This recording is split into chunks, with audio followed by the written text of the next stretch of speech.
দেশে আসি নাই। একটা কথা তুলে দিয়েছেন আমাদের বিরুদ্ধে, আমরা জান্নাতের টিকিট বিক্রি করি। যদিও জান্নাতের টিকিট বিক্রি করার কথা আমরা বলিনি, কিন্তু আমাদের বিরুদ্ধে সে জান্নাতের টিকিটের তকমা দিয়ে একটি দলের প্রধানরা বলছে যে নাউজুবিল্লাহ মিন জালিক।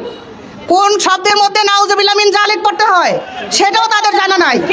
আপনাদেরকে আবারও সাবধান করে দিতে চাই, আপনাদের মহিলাদের মতো আমরা এভাবে হাঁটি না। এগুলি ফিল্টার করা মহিলা, এগুলিকে ফিল্টার করে কোরআন হাদিসের রঙে রঙিন করে আমরা এখানে নিয়ে আসছি। আমরা এমনি এমনি আসি নাই। আমাদের উপর অত্যাচার করে আপনাদের এত সহজ হবে না। আমরা 24-এ শিখে গেছি নেতৃত্ব ছাড়া কিভাবে রক্ত দিতে হয়। আমরা দুর্বল নই, আমাদেরকে দুর্বল যারা মনে করেন তারা বোকার স্বর্গে বসবাস করেন। আমরা হায়ার এডুকেটেড, আমরা পড়াশোনা করি, আমরা রাজনীতি জানি, রাজনীতি বুঝি। জবাব চাই।